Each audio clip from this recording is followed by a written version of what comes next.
I am bold enough to say that scholars in quantity surveying have done, I believe, more than others in enriching the body of knowledge on PPP. So to that extent, I wouldn't waste so much time on discussing stakeholders' management as per the literatures. But I want to take my personal experience of participating in a landmark PPP project here in Nigeria.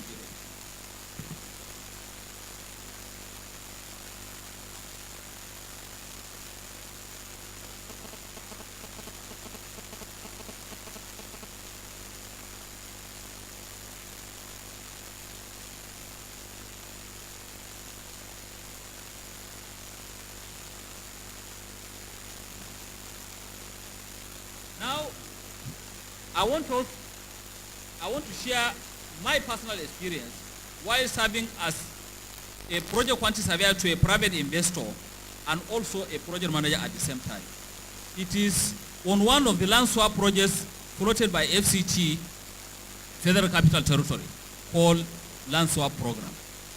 Land Swap Program or Land Swap Scheme is an infrastructure development scheme, the first public-private partnership arrangement between FCT and 15 private sector developers.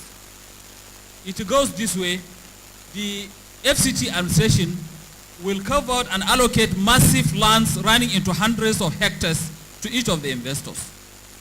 The investors in return will develop them. They will surmount all of the challenges, carry out the technical feasibilities, funding, etc.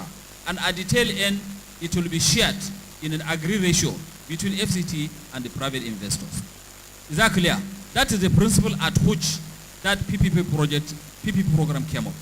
So at the tail end, they will now be sharing. The private sector will take this much of the developed areas, and FCT administration will take this much of developed areas. As I said earlier on, left to FCT alone, aside the developed district you are seeing in Asokoro, Maitama, Garki, and Wuse, where else did they develop ever since? None. None at all. So, left to FCT, it means before they can muster the finances to develop another district, it will take years. And if you look at the inflow of citizens into FCT, it means they need more robust engineering infrastructure, serviced plots for them to build. So they now leverage upon the capacity of the private sector to develop more districts at once within a period of 4 to 5 years and deliver those to the public. So there you can see the advantage of PPP. If not for PPP, it means nobody knows when FCT will ever develop any other district. For those who are conversant with Abuja, you know the develop or provisions of lands or plots to mass housing developments at Lokogoma and also Cafe District, Aiswa. If you visit those areas now, you don't have any other thing there rather than the buildings, no engineered infrastructure. So that is not the way to go at all. Otherwise, very soon, Abuja itself will be a slum, besides those 4 districts that I mentioned. That is the principles on which the land swap program was anchored and agreed between the parties. Now, they are all green fields. Nothing has happened in those areas. The 15 developers are going in there for the first time for them to develop those areas. Now, let me quote here. A total of 15 investors were participating in 8 greenfield districts, earmarked for the scheme, 8 districts.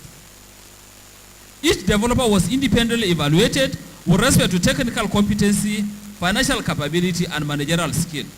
According to SANI, each investor gets specific hectares of land for real estate development and is at liberty to sell the land or build houses on the land and sell or manage the developed lands by themselves. Actual construction works are yet to commence. We'll come to that. It's very, very important.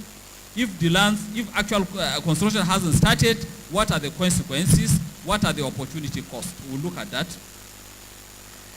The roles of stakeholders in PPP using FCT land swap program as a case study are discussed in the next slides. Roles of stakeholders in PPP FCT at a public agency, what are the roles for them to discharge? You see, we listed the roles in the next slides. You see them: approve, surveys, geotechnical and drainage reports, approves engineering design and bidding documents, ensure that FCT standard and specification for district infrastructure works are strictly adhered to, ensures no investor commences real estate property development. That is key. That's number 4. Ensures no investor commences. This clause, while preparing for this and while participating in land swap program, these clauses are captured in all of the mass housing delivery schemes in FCT. But they are not working. Why? Because the FCT administration or the development control departments allow the developers to get away with it. In the letters of allocation of what we call mass housing programs, they allocate you houses to you as the allotee, but in the actual sense, they will now give you letter of allocation reading 40 million for a duplex. But in the actual sense, behind the scene, you are dropping 6 million to buy a plot of land. All right? So it means rather than waiting for them to provide 35-40% of the infrastructure before commencing sales of those properties, they do beat the system by, while not even putting 1 inch of any lateral anywhere for infrastructure, they will now sell the plots of land to persons, but under the cover of selling you houses, so that even if the authority takes them up, they will now say, we are not selling plots, we sell houses. And by the time developers or the off-takers come up with their documents, it is really what? Houses, not plots of land. So, but my worry is that, will anybody tell us that the authorities are not aware of such under the table happenings? We should be sincere to ourselves. If you want to put clauses, stay by it and ensure they are implemented. You say don't start selling plots unless you provide at least 35% of infrastructure. And yet right from the zero, they are selling it. And you say they are not aware of this. I think it's doubtful. Now, ensure all project costing are well scrutinized by in-house professionals as well as private sector consultants. Why is this important? Why is this so important? I already said earlier that at the tail end of the scheme, there will be a sharing ratio between FCT and the private investor. So if you don't scrutinize his costing elements, it means he will now take the bulk of the pros or even leave you with zero. So that is why the authorities have to sit down with the investor and scrutinize all the costing elements to make sure that value for money is attained and the ratio of the FCT is guaranteed. But then don't ask me, even if the ratio are delivered to FCT, who benefit from those? That's a question for another day. These are world standard infrastructure provided plots, so I wonder if it is the common man that will access them. But theoretically, it has to be set that way. Oversees procurement process to ensure that only competent contractors with track record of performance are awarded the contract. Because of the caliber of engineering infrastructure to be provided in those 15 allottees of 8 districts, there were worries as at that time whether infrastructure contractors numbering about 15 can be procured through the process. But all what it means is that that program would have deployed massive business opportunities to engineering contractors. All right? Provides primary infrastructure while the developers are to provide their secondary network of roads, sewage, stormwaters, telecommunications, electricity within their own allotted lands. It is the primary responsibility of government to provide them with primary infrastructure that will bring them to their boundaries, the plot perimeters where they can now tap into it. So it is the responsibility of government, it is their role to provide those to them. Overseeing payment of compensations. Compensations are issues. So what Barrister Ifeanyi Anagwa has raised, in this case the compensations are captured. Perhaps from lessons learned in previous attempts, the government in their agreements have captured the compensation payment to the locals in the arrangement. So it will also be developed, but then the FCT admin will superintend and supervise disbursement of the compensations to the local. Execute fund agreement with developers. At a point in time, we shall look at it as we move along. The land swap program would have brought in $6 billion in foreign direct investment. That $6 billion definitely cannot be sourced locally. If you translate at 350 naira per dollar, you are looking at over 2 trillion naira. That cannot be sourced locally. It will collapse our banks. So, in this way, The international finance organizations and houses are asking, where is the agreement binding you to the FCT authorities in order to stimulate our confidence in the whole process? So it is important, once if the agreements are signed, there are so many other persons along the chain that are interested in what you are signing with the government. Then need assessment and project identification is key. Lessons, roles of private investors are also stated here. Carries out familiarization of existing structures, prepares and submits inception report for consideration, carries out field investigation, prepares engineering design and costing, prepares contract documents, environmental impact assessment, so on and so forth. All of these things, all of these are deliverables expected from the private investor for them to submit it to the government for scrutiny. And because of the complexity and capacity of land swap program, the government cannot boast of in-house capacity, technical and managerial, to review and advise on all of those submissions. Mind you, all the 15 are working simultaneously at a time. So they have to outsource it to outside, to private consultants to come and beef up their capacities. So, and in the same manner, we shall see as we move along, the private investors must also outsource, even as the government evaluated them based on technical, managerial, and financial capabilities. The scope are so huge that they have to outsource it to private technical consultants to assist them. You can see them on the next page. They are there, so we may not waste so much of time. But number 10 is key. Funds the project through Minister of Equity, Debt and Off-Takers Deposit. The government has agreed that once if you can provide up to 35% of the infrastructure, you are at liberty to start sales.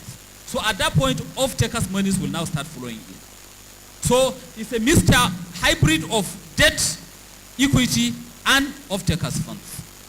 And again, during scrutiny, they will ensure that your cost of capitals are not in the region of the going commercial bank rates. You have to find your ways offshore funding from outside financial institutions.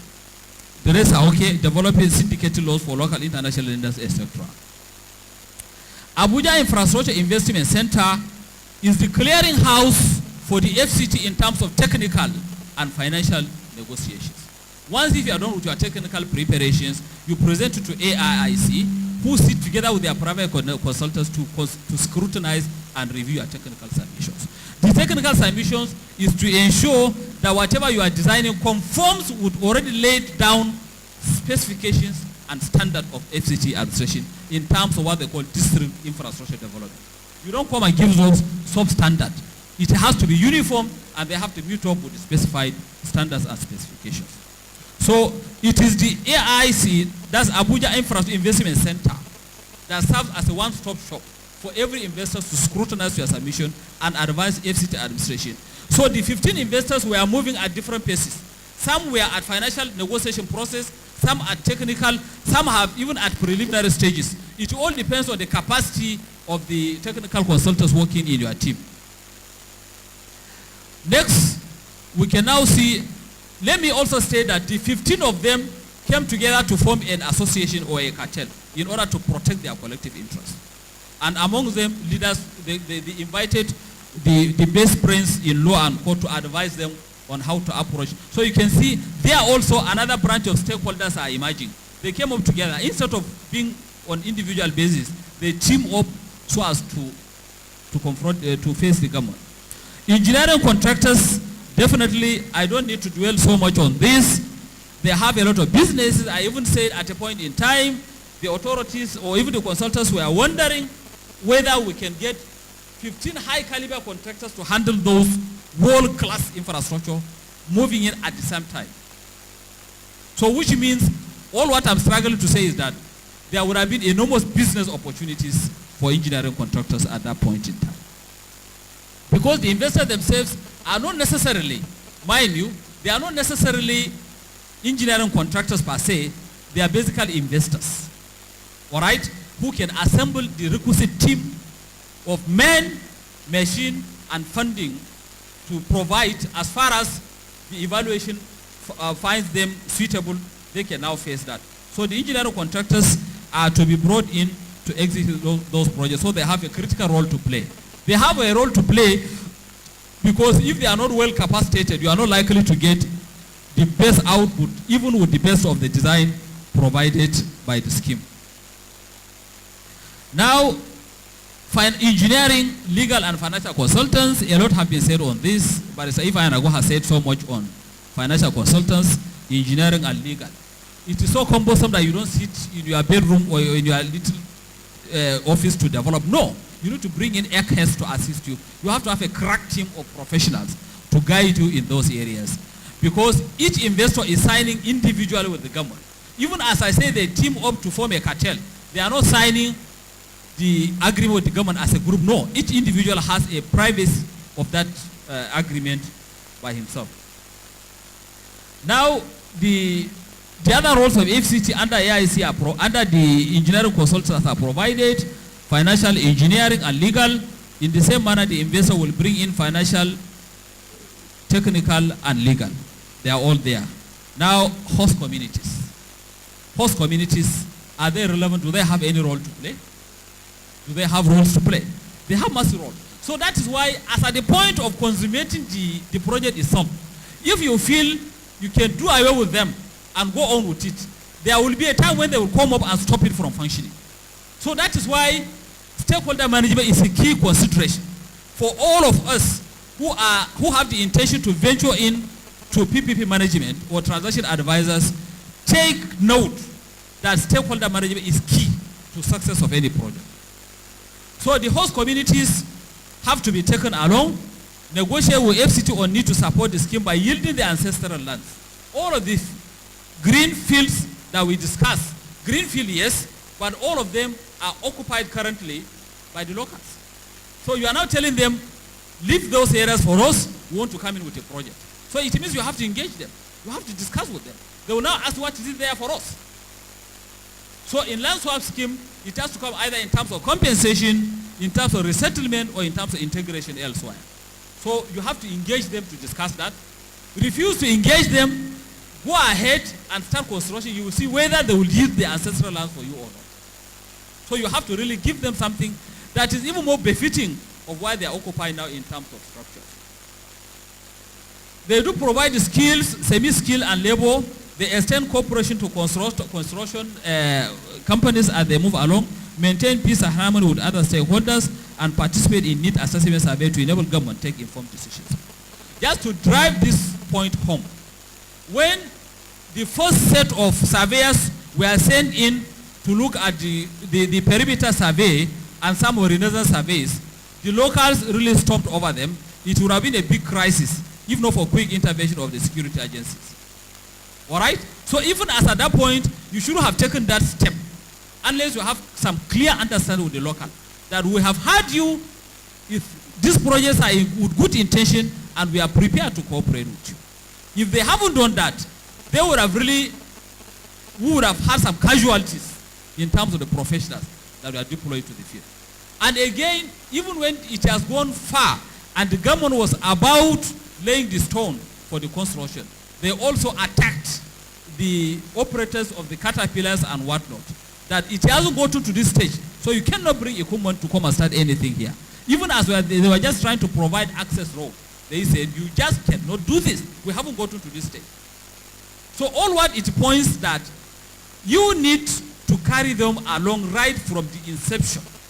Make sure they can now see why they have to cooperate with you. If they don't rise up against you now, they will do it as time goes on. So the time to engage them is now at the conceptual stage.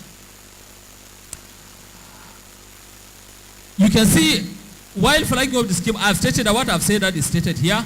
Now, setting the pace, the submission by the then president at $6 billion in foreign direct investment is supposed to come in and being the first PPP project in the whole of sub-Saharan Africa. So it means FCT has been quite creative and proactive in approaching that infrastructural gap in terms of housing delivery, and would have gotten a bright idea to export to African countries if only it has taken off fully. Right? The concept was so noble that it has been adjudged the first of its kind on African continent. Would have exported that, but we shall see the consequences of not starting that at up to the construction stage. Local international financial institutions have said enough on this. The funding of $6 billion cannot be sourced from the local market. You just have to move outside the country. So that is why they are also key. They are also key because in some of the attempts made by the private investors, the foreign international financial houses do tell them that it is risky going to Nigeria to invest. And if we have to invest, even as we are prepared to give it at the 3% or single-digit interest rate, we have to factor in security consideration. We have to procure insurance cover to ourselves. So all of these are coming. So it means it is in our own interest to better the condition and also the security situation in the country. Flight agreed single rates, but will they give you at the single rates? They will now consider some security factors, even as they are prepared to give you at 3%. They will now, okay, fine, we agree 3% to be given to some other countries. Right? But that is leveled. It is balanced. But what about the security equation? We have to have something to take care of that. Or the insurance companies for them to take care of that. So that also has been conveyed to the government, and it has to be taken care of. So not a straight line, 3% or 2% as we are contemplating. Insurance companies, perfect. I've just said that. They have roles to play. They do. They have roles. Even with the best intentions of design, conceptualization, and making sure all factors are micromanaged, still the unexpected may happen. And if they do, who is to bear the risks and the consequences? Insurance organizations. Legislators, the scheme was about to be consummated towards the tail end of the PDP administration. But when the new government came in, the National Assembly said, take a look at all of this. So do they have a role to play? They have. So everybody has to go and submit before them. The FCT administration, the private investors, you have to sit before the Senate, they'll be asking questions, and you have to keep on explaining. So it means the legislators are also what? Stakeholders in PPP projects. So let it be known to us that each time you are going into PPP projects, advise your client that if it cannot be wrapped up within the tenure of one administration, then you have to factor in that possibly the legislature will be interested in what you are going to come up with. All right? They came in, they had public hearing, all of us must have watched it. Nothing came out of it up to now. Nothing. So maybe there isn't much for them inside. Maybe the arrangements were so concluded. Right? So now, but then the bottom line is that do not discount the roles and influences of the legislators. All right? It's key. Yes, it's key. Because even as they are seated to discuss with you, they will be asking you, what is there? You just came here. What about the media? What about the media? You wouldn't understand the implications and importance of media unless you are part and parcel of a given project.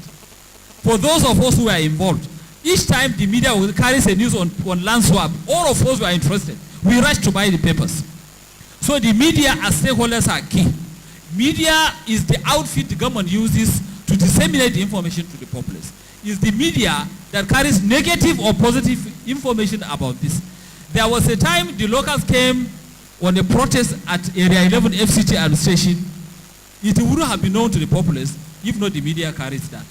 And by the time the media carried it, all the stakeholders I mentioned earlier on will become interested, including the foreign funders who are based outside the country. They monitor this. They will just cut the clip and see it. So you can see what we are talking. So it means it has not gotten the buy-in of the locals. So you have to start it right. That is the word. So what about labor unions and non-governmental organizations? They are also important. So you have to have stakeholders forum at the inception. You call them around, talk to them why this thing should happen. Non-governmental organizations should come to appreciate that allow us to go this way because the alternative is not palatable. Allow us to do this. The labor unions, you have stakes in it. Investors are coming in. They definitely have to recruit your members. Let them see reasons why they have to come in and partner with you. So stakeholders management is key in all of this. The role of Infrastructure Concession Regulation Commission, my Oga has done a beautiful job on that. I don't need to dwell on it. I don't need at all. He has stated. Then I just need to say the mandates as called from their website are given. The mandates are given here. promoting, facilitating, and whatnot. I just need to say something about their scope. What are the scope of infrastructure concession? Their scope are to superintend over projects or PPP projects of the federal government or their agencies. They don't cover, their scope do not cover the state government. The states need to domesticate if they want, or they have to run their own different public procurement law, and most of them are doing that. Some do domesticate what we have at the national level with some minor amendments, but so many go the full hog of revising and amending. I don't know what obtains in Oyo State, whether they have PPP law, Public Procurement Act law here in Oyo State. So many states have that. So that's that about the scope, the mandates of infrastructure concession. What are the opportunities for quantity surveyors in PPP projects? While carrying out these studies, and our participation in land swap has shown that quantity surveyors have more opportunities in PPP projects than traditional contracts. Yes, you'll be surprised. You have more opportunities when it is PPP projects. Now, you can serve as costing and cost management consultant to investors, as we did. That's why I said as the first. We did that. We are the cost consultants and project management consultants to the investors. They can serve as project management consultant to investors at both design and construction stages. Serve as key member of study group charged with responsibility of preparing feasibility report. You are a very strong and critical member of the feasibility preparations team. They rely so much on your submissions. So it means you are key. In short, no feasibility report of this magnitude can be concluded without the input of a quantity surveyor somewhere. But if they do that, let them go on, they will really dig their own grave. Because so much must depend on the quantity surveyor for them to drive it home. You can serve as reliable transaction advisors. Oga has been acting, so many of our quantity surveyors. Past President Murtala has been acting. Murtala Oladapo has been a transaction advisor on so many. He's a quantity surveyor, right? So these are opportunities we can develop. Could be an active member of private consultants advising the public sector. I've stated that the public, because of the depth and capacity of land swap, they have to bring in outside consultants to assist. Part of those consultants are what? Quantity surveyors. Could be active, serve as contractors, quantity surveyors, engineering contractors, as they are coming in to develop those 15 land swap programs. You have quantity surveyors attached to each and every one of them. You can see it. So ordinarily, in a conventional construction contract, you have the QS for the contractor side. You have QS for that's all where it ends. But you can see me mentioning over and over, you have up to 10 of them. 10 different areas in which quantity surveyors can act. Serve as expert witness in dispute, serve as arbitrator on PPP related disputes, participate in preparation of insurance claims. Even when it happens, the insurance organization will rely on part of your own submission to tidy up their claims. And then, over and above all of that, if we put our acts together, quantity surveyors can as well be the business entrepreneur that can now vie to be the private investor in all of these people. Who said it would happen? It can happen. Only if, as my Oga said, we can now take ourselves out of the box and refuse to be narrowed to the technical arena. We can now explore the possibilities of partnering with others and be business entrepreneurs of high capacity. In that case, we can also come and vie and participate in PPP projects. And we can get it. We can get it. We are dwarfing our capability and reach by saying we can only serve as consultant quantity surveyor to this. Why can't we be the business entrepreneur himself? Is it not possible? It is possible. So these are opportunities for the quantity surveyors to look at. Now, the next slide. What are the opportunity costs of land swap not taking off the drawing board? It is still on the drawing board. Combination of all that we stated, the role to be played by all the stakeholders. Somewhere, somehow, one or two of the stakeholders are holding it back. Is that clear? Some of the stakeholders are higher than others, and somewhere somebody is not too keen, and the project is still on the drawing board. So as far as it remains on the drawing board, these are the opportunity costs. I think they are there. Opportunity costs, first and foremost, all the 10 roles we mentioned for the quantities are there. He might be acting at the pre-contract level, but at the time he aspires to function at the post-contract, and the project is on the drawing board. The hopes are what? Dashed. So then you can now see, what about the national economy? Injection of 6.5 or over $6 billion in foreign direct investment is massive. That would have stimulated the entire economy, not only of FCT and environs, but the whole economy. Because we might be compelled to pull general quarter from Lagos and Ibadan to go to Abuja, because the few we have in Abuja, you can count them on their fingertips. The RCC, the Setraco, the Bega, as far as the government is not bent on giving more than 2 to a particular contractor, because it's massive and it has to be finished simultaneously within a given time frame. The whole contract with high capacity must be moved up for them to go and execute that. But if it hasn't taken off, what's the business for those contractors? None. FCT, further district developments, they cannot develop through the conventional budgetary provision, and if they don't allow it to take off the drawing board, it means we stay like that. We stay as it is. Beside the Asokoro, Maitama, Wuse, and Garki, you stay on there. They end up giving 1 or 2 allocations to some Shylock private developers that will not give infrastructure development. So you may very soon have some areas that are ISWA within the FCT itself. Investors, lots of business opportunities, right? The 15 investors we mentioned, this is a golden opportunity for them to invest their idle cash if they have, and also deploy their capacities. This time around at the highest level is lost. Engineering contractors that we mentioned is lost. Consultants, financial, the additional rewards accruable to them at the post-contract or construction levels wouldn't be there. The little we had at the pre-contract stage or the negotiation, that's where it ends. So it is everybody's prayer that it should lift the drawing board. What about host communities? The host communities also, opportunity for them in terms of cooperating, resettlement, compensation, and even provision of labor during construction is dashed. International financial institutions and insurance companies.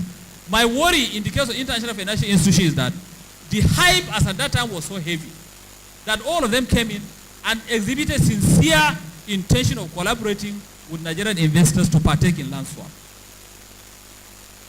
Now, because of reasons not too clear to anybody, the project is not leaving the drawing board, and we are now into the 3rd year of this administration. I think it calls for concern. So next time you come in with the same volume of hypes and say they should come and partner with you, I wonder whether they will do it with full confidence. And that is when, in the next attempt, while giving you their provision for cost of capital, they will even jack it up. Now, aside the security challenges which we have to cover financially, we have to monetize it. You also have to monetize the turbulent political environment. All right? They will cost it, they will monetize it, and it will be part and parcel of cost of capital that you have to bear. And they are now losing confidence. We say this over and over again. You cannot finance PPP projects based on the ongoing commercial interest rates. You have to source it offshore. And if you are sourcing it offshore, over and over again, you are giving them signals of your level of insincerity and lack of commitment and political will on PPP projects. Training opportunities for students and younger professionals. Training opportunities even to the consultants on it, because of the capacity and level. Most of engineering consultants with whom we partnered have to procure latest version of their software to cope with the demands of the job. So it means everybody along the line are learning, either in terms of raising your capacity technically or deepening it if you already have one. All right? Then what about our students in universities and polytechnics? Such magnitude of projects taking place in FCT would have been conducive environment for us to ask the lecturer to take them on what? On excursion. What you are seeing in papers, you just go and see it practically. Because land swap carries all gamut of engineered infrastructure. From roads, stormwater, sewer, treatment plants, water supply, substations, electrical street lightings, communication, mention all of them were there. So whatever topic you are treating in the class in terms of course technology and measurement, you take them to FCT. Somebody said, all right, when the 4 previous districts were being developed, where people participating, that time the whole of Abuja was a site. You need to go and lodge somewhere to participate in physical knowledge of what was going on. As at that time, where would you have stayed? In maybe Suleja or Mina. Very, very inconveniencing. But now people can go, stay in the developed areas, and then overlook what's going on. You can see the differences. So students, you are also missing opportunity cost, not only the matured professionals. Lots of employment opportunities to labor unions, to laborers, at the construction, even after, when those facilities must be operationalized once, even if they take off. Okay? You have to run them. They are so important. Then what about other sundry benefits? I got tired when I mentioned up to 10. What about estate surveyors and valuers? When the houses are finished, when the infrastructure are ready, will they not be marketing the plots of land? Right? So many other persons. What about suppliers of building materials? What about specialist subcontractors? Because even to the best of contractors, aside 2 or 3, none can provide the whole gamut of the infrastructure without outsourcing it to specialist subcontractors and suppliers. Are you looking at the electrical substations? Are you looking at the transformers? Are you looking at treatment plants, packages? All of this should be outsourced. And you can see the business opportunities being lost by everybody along the value chain. Okay? This is to tell you that opportunity cost is enormous. I would have gone on and on and on, but when I got 10, I got tired, and I said, let me stop there. Above all, I said, the international community may lose confidence on our commitment and political will on provision of infrastructure through PPP. All right? If we are not careful, we take one step forward and take it 2 steps back. It's either you are reversing, adjust him, or you want to review by the MM2, or you want to revisit. You don't do that. You don't do that. Let us be diligent as at the point of planning. Don't let us take off. Then midway, we now change the rule of the game. Right? Who is it that is averse to private sector making money? Because that is their business. They want to make money. They made money within 3 years, and you had hypertension, you want to reduce. What? You don't do that. The point for you to have done that has passed. So what should you have done? Learn lessons so that next time you don't repeat it. So, conclusion. Identification and management of stakeholders is an important consideration for overall success of any PPP project.